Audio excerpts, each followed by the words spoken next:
Major funding for these broadcasts has been provided by grants from New York Community Bank, AmTrust Title Insurance Company, Perfect Building Maintenance, M&T Bank, Customers Bank, Marks Paneth LLP, Capital One Bank, Collins Building Services, Meridian Capital Group.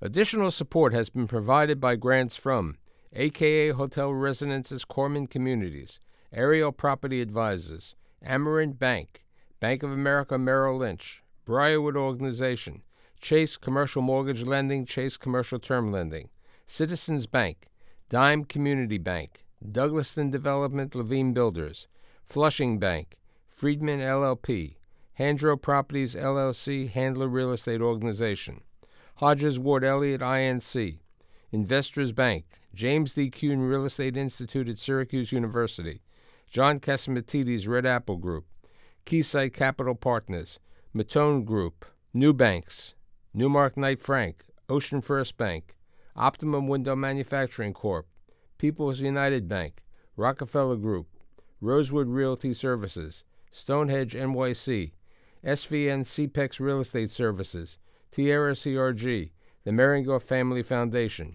and these friends.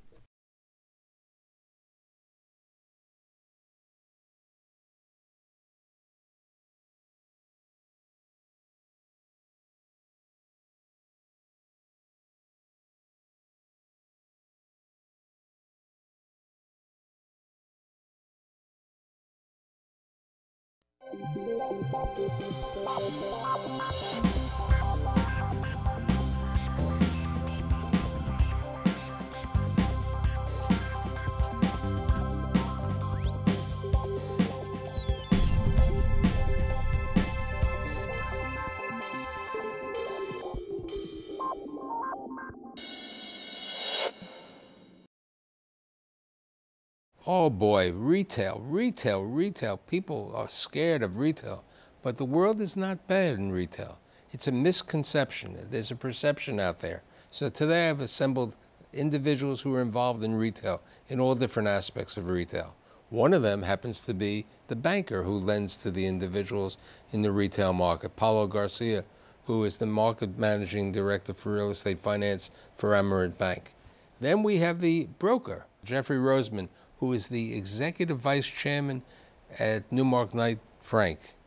Then we have the fund manager, who's very active in retail in the New York market and in Europe, Ron Dickerman, who's the president, founder of Madison International Realty. And last but not least, we have the owner. We should call him the man who loves Soho and the meatpacking district, Jared Epstein, who is a principal at Aurora Capital. People would say, bankers lending on retail? Why do you like retail? Well, you know, first of all, retail, it's become, and I would say unjustly, a bad word, especially in the banking sector. A lot of my colleagues tend to think, tend to have a herd mentality. And so for whatever reason, they're not as keen on lending to retail, and that's opened up new opportunities for those of us who understand the markets and who, more importantly, have relationships that understand their retailers very well. And you can get a very good loan that pays much nicely than a similar type risk. So yeah, we're pretty active, we like it. The irony is that you and I both didn't realize that you lent money to this individual on certain retail, because off-price retail, Target, TJ Maxx, Burlington are doing great, and you have a property over there in that market. Our company, an LLC, which I'm blessed to be a partner in at 483 Broadway, has a master lease on the ground floor, second floor, lower level, in between Broome and Spring on Broadway, about 40,000 feet, and we were able to put together 30 of it by digging down and excavating. Because of big box laws in Soho, we couldn't have TJ Maxx go up to the second floor, so we figured out a way to bring them down to the lower level, signed the lease at approximately $4 million a year, and had the pleasure of dealing with the banker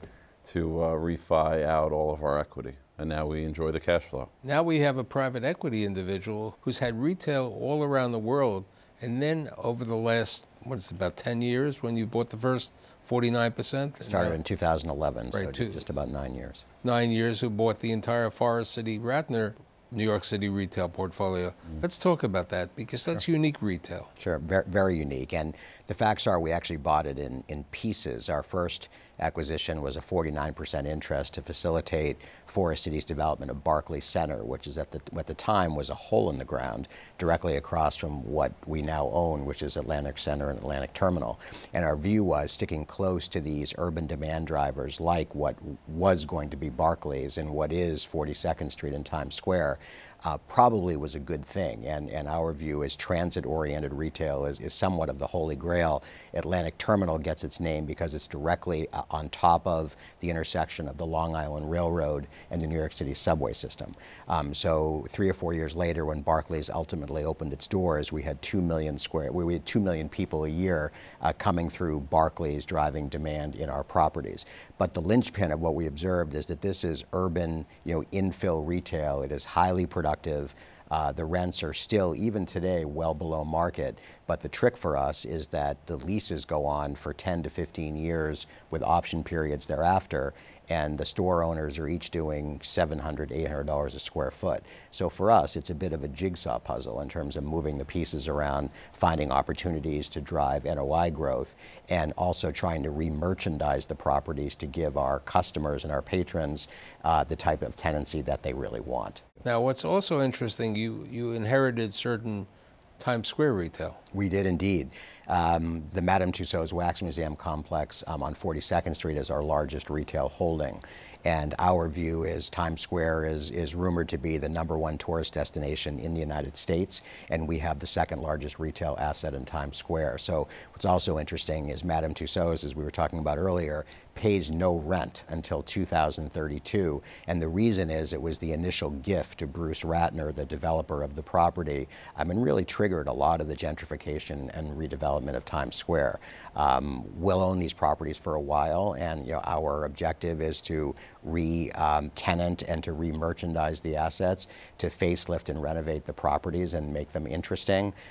When you go to Barclays today and you turn around and look at Atlantic Center and Atlantic Terminal, it doesn't look like there's enough food and beverage offerings and things that would attract the Barclays customer. Times Square is a different story. It's really about tourism. Madame Tussauds is paying rent. You're just not paying ground rent. Is that what you meant? No, I meant that Madame Tussauds isn't paying rent to us, and we're not paying pro rata ground rent on that tenant. And the ground lease and the tenant leases were structured coterminous in order to be respectful. Did you pass along the free rent to them to entice them to open there, or? Well, it was a requisite for building the 42nd Street complex to start with, and the hotel, which is directly behind it. The whole street was a. I remember you were heavily involved in leasing. Yeah, but it was, if you remember the movie, Taxi Driver. Sure. That's what 42nd Street was. Right. Sure. And so they needed incentives to entice not just retailers, but attractions. How is Times Square doing? Because, there's been a mixed conception. People are a little upset that portions of Times Square, the neighborhood, has gone down in value. Times Square is still, arguably the most vibrant retail stretch in the world. I mean, when you think about how many people come through there a year, how many events are there, the traffic, 24/7, 365 is just unmatched, and retailers are doing business. I mean, the restaurants that are in Times Square, while they might not be, restaurants that we frequent. To quote my friend Shelley Fireman, I should have gone to Times Square 50 years ago. Well, I did a deal with Shelley when he moved Bond 45, and he's hitting it out of the park in the new location. But if you think about all the other restaurants, Bubba Gump and sure. Red Lobster and Olive Garden and Carmine's, they're all doing. Applebee's, they're the highest grossing Applebee's in the world. Right. It's very healthy. It's still very healthy. So let's talk about you. You like Soho and the Meatpacking District. Yes, But something came out interesting, that the Meatpacking District hasn't had enough people. So you're thinking of subsidizing the transportation? Well, first of all, my reason for liking Soho, I actually lived and walked the streets in Soho from the time I moved into the city in 2002. So I saw that there was this separation between sales volumes and rents in Soho, a much bigger gap between rent and sales volumes than there was on Fifth Avenue, for example, between 49th and 59th Street, where tenants were doing, you know, $2,000, $3,000 a foot and paying $1,000 a foot. In Soho, they were doing $1,000 a foot and paying $100 a foot. So 10 to 1 is a lot greater than 5 to 1. So that was Aurora's initial hypothesis of why buy Broadway in Soho, for example. The Meatpacking District is, in my opinion, the greatest little pocket of commercial space in the city, and that's because of the West Side Highway, the High Line, the Whitney Museum, the affluent residents to the south, the Google and other tech companies to the north, the street grid, which is unlike any other street grid in Manhattan, the cobblestone streets, the unique architecture, the fact that it's landmarked, and the fact that landmarks allows you to do modern additions in this neighborhood, unlike any other area in the city. And bringing people to the neighborhood, that's what it's all about, to drive retail sales volumes, which is correlated to rent. You have to have people there that are going to shop. I mean, you have some beautiful products that Thank you've you. done. The RH over there. Yeah, it's a great building. So RH, when we had the idea of bringing them to this neighborhood, instead of, they were working on 200 Lafayette initially with General Growth at the time, with Sandeep, and I met with Gary and his co-CEO at the time and said, guys, you go there, your business, you'll do $30, $40 million. It'll be a fine store. It's not the best part of Soho, and Soho is not your customer. You need to be in the heart of the Meatpacking District. They signed the lease in 2013, I believe. It took them a long time to build out the store, and they were waiting for the perfect moment when the cobblestone streets were redone throughout the neighborhood. He opened, and in year one, he did $100 million in volume, $12 million on the roof as a restaurant without a liquor license.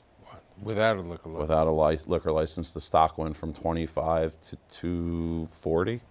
It's up tenfold. It's wonderful. Paulo, you've recently done a deal in the suburbs. Talk a little bit about that.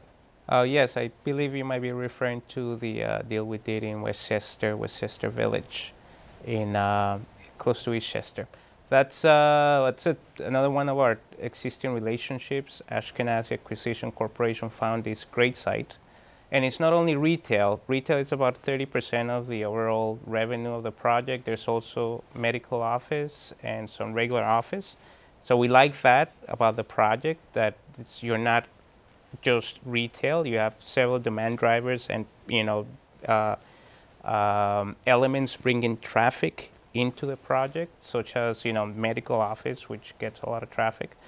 And they bought the project, what we believe it's a great basis in Westchester County. The retail rents are very reasonable. They're averaging around $40 a square foot in a market where you could do a little bit more than that easily. So we believe in their plan. They plan to redevelop the existing retailer in the space. They probably plan to bring in a chef curated restaurant to, you know, bring still more traffic into the project. We like the product, and we like the fact that you not only had the reliance 100% on retail, but you also had the medical office. What about the food halls? What's your thoughts as a landlord? Without food and entertainment, a neighborhood just dies and it's stale. So to have a food hall or multiple restaurants, which would be a perfect way in Atlantic Terminal. It sure would. Okay, because and we're laser focused on that. That's going to be the next incarnation of Atlantic Center. Will be food and beverage offerings on Atlantic for customers and patrons of Barclays Center. And, you know, part of the rub for us is that there's such a varied customer base. It's not all about basketball. It used to be about hockey, but it's also about concerts and families. And eventually Pacific Park Properties will have 8,000 units directly proximate to Atlantic Center, Atlantic Terminal. And our view is those are our customers, and we need to, you know, offer F&B that's attractive to all of them. Yeah. And it's okay many times to let it be a loss leader. Like Pastis, for example, could never pay the rent at the time that we were doing the deal in the Meatpacking to bring them back. But by having them anchor Gansevoort Street, we knew that it would lift all of the ships within the Meatpacking. Jeff, you've been heavily involved in the health clubs and one of the initial guys in Equinox and so on. What do you see the health clubs and the gyms and the other amenity types of things taking place? Well, fitness has exploded in the past, 5+ years. When you think about it, years ago there used to be, just regular basic gyms, and now you have, so many different types of boutique fitness studios between spinning and boxing and Pilates and yoga, and so they've been a huge taker of space. Equinox is, to me, they're the best at what they do. They just keep staying relevant, and they keep investing in newer brands, and so, health and clearly the other side of that is wellness. I mean, that's a whole... Right, and at one time you were one of the leading guys with City MD. Yeah, one of my associates has been rolling them out all over the city. The medical... The medical users have also been, even the big hospitals, they're taking up a lot of space. They're all sort of trying to get into that concierge space of just doing it a better way. I think overall in retail, if I had to pick the buzzword, of what's been happening the past few years, everyone talks about this, the apocalypse, and I don't buy it. What I buy is better mousetraps. Everybody is just doing what we became accustomed to better. I know you've made an involvement besides the property on Broadway. You've done one in the boroughs, which is what I said before, in off Kings Highway. So, I think if you have the well-placed retail, you're fine. What about the landlords? And I hate to say the two of you are the landlords in the room. Have you reduced your rent review to more realistic numbers, as they would say? Absolutely. In Soho, for example, on Broadway, we were able to sign a peak rent with Nike, which at the time was about $1,000 a square foot. Broadway, Soho, there's just a massive amount of shadow space, tenants that are doing, very low sales and really can't afford to pay the rent, but they're there, so making it look better than it appears. But there's probably 50 spaces on Broadway that can be made available if there was a pulse from a tenant that had credit that could pay to be there. So where rents were $1,000 a foot, I'd say the average rent in Soho now is probably around $300 a foot on Broadway. Prince and Spring went from $750, $1,000 to about $500 a square foot. So yeah, there's it's economic, supply and demand. There's way too much supply now and less demand, so everything's balancing out. But if you want to hear about an apocalypse, think about a capitalized valuation of a retail asset when rents go from $1,000 a foot to $500 a foot using a 4 or 5 cap rate. You're talking about massive value destruction. So that's part of the narrative about the retail apocalypse is there's changing equilibrium, changing rent levels, and that's impacting valuations. It's lenders and rates of return for equity investors. So if you were a buyer projecting $1,000 a foot, having a space roll in 2 years, and now the market's $500 a foot, you're dead. You wouldn't buy something valued at $1,000 a foot. No, we wouldn't either. I mean, we buy at the bottom. We spoke about Soho. We've spoken about the meatpacking district, an area that both you and you own property is in Harlem. You were originally involved with Harlem USA. So the market has changed completely over there. How do you see the Harlem market today? For us at Aurora, we own 301 West 15th and 5 West 125th Street. We have one space that's vacant out of maybe 50,000 feet of retail. We have 12,000 feet available, but that space has been available for maybe 5 years. White box, beautiful, brand new building adjacent to TJ Maxx, WeWork, and New York & Company, and there's just not a lot of action on it, unfortunately. Really? You run? I mean, you have For us, limited. it's been very stable. We're on 125th Street in Harlem. We love the development and the gentrification that's continuing to go on. I would say that the retail opportunities are limited just in terms of the number of tenants that we think are appropriate for our for our location, and we do have some vacancy to fill, and we're being relatively selective about it. I just want to mention there's like the low end, which is the off-price retailers that you're mentioning, TJ Maxx, Target, Marshalls, Burlington Coat Factory.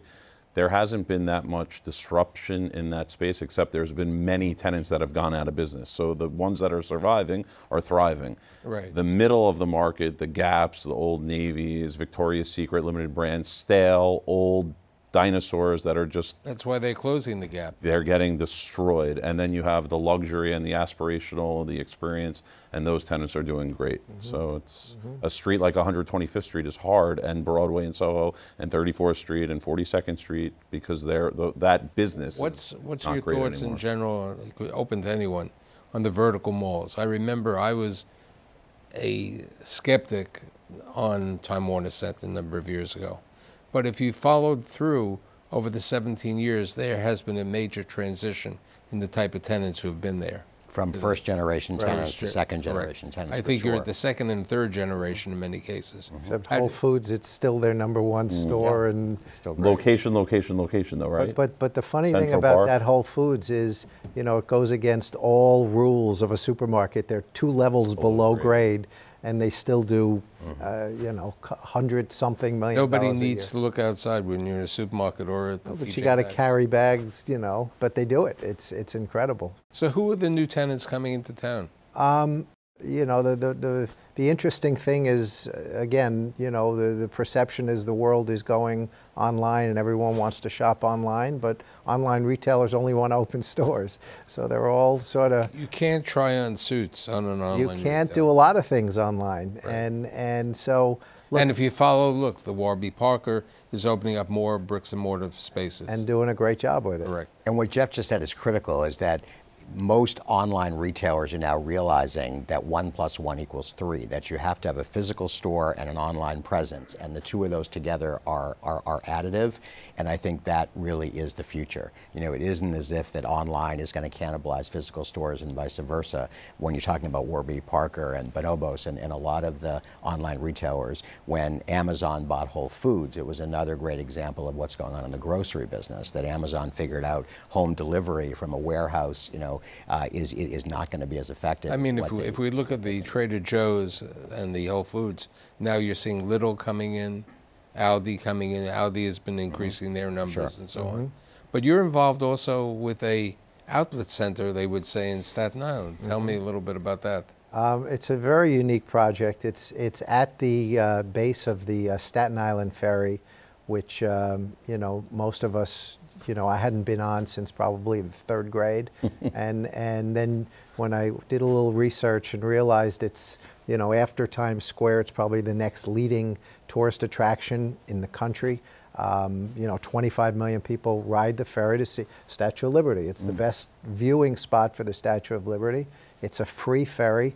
So, you know, New York gets so many tourists who go up to Woodbury Commons to shop. No offense, Woodbury Commons is different than Staten. Well, it's a bigger version. There's some more luxury, but you know, if you look at who's in the Empire, you know, you've got Nordstrom, you've got a lot of the you know, H&M, Nike, Shake Shack. You've got a lot of the retailers that Levi's that See, but you know, a significant portion was planned with the wheel.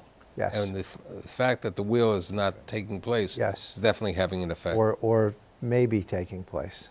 I think the interesting thing is Movie that, theaters and the- online shopping, online retail, for the most part, is a lost leader. They're not making money; they're losing money. They're raising money on valuations that are based on growth. They have to be based on profit now, after WeWork and the debacle. And you can just go onto your Instagram or your TikTok or any of these new social media platforms, and you'll see, just based on all the things that are being sponsored and all these influencers that are posting things about these brands, the new brands that are building a queue to come into the streets of New York. There's a company called Current Retail, I think it's called Current Retail, a new retail brokerage that's disrupting retail brokerage, because they're making it that not only are we going to represent your rollout and find you stores, but we're also going to publicize you through our audience that has like 100,000 people following them on Instagram. They're going to show your merchandise. They're going to let you know when sales are happening and events are happening. There's just major, I think the buzzword in retail today is not apocalypse, and it's not, I forget the word that you use, but I think it's disruption on every single level. What do you think with regard to co-working, the WeWorks going into the retail? Well, we've invested with Hudson's Bay. We're one of the equity partners in what they call their global PropCo. So we own 40 Saks Fifth Avenue and Lord & Taylor boxes in the United States, including we're also shareholders in the public company, which was the Lord & Taylor headquarters store on Fifth Avenue that was sold to WeWork. And if you asked me several years ago, how do you get a millennial into a department store? That's relatively hard to do. But when there's a WeWork component or a co-working component, maybe that's part of the solution. So our view is these are development sites. They're urban in nature. Not only are we in New York, but we own property in Stamford, Connecticut, Eastchester, New York, and in the heart of Westchester. So these are really interesting opportunities. And our view is co-working is likely part of the solution. With regard to the Alamo Drafthouse and the movie theaters, what are we seeing? So Alamo signed a lease downtown 28 Liberty. I think they saw an opportunity to be the only sort of movie theater downtown. I guess there's one in the Battery Park. But movie theaters are certainly an industry that has sort of reinvented themselves as well. Obviously, there's streaming issues, and which is what Ron and I were saying before. The streaming is the biggest problem, right? Because people have the opportunity to stream, and it's easier to stream in your home. But you still want to leave. You your want home. the environment. I I know. I was at the movies yeah. yesterday. I saw 1917. So, Apple, you're not dull.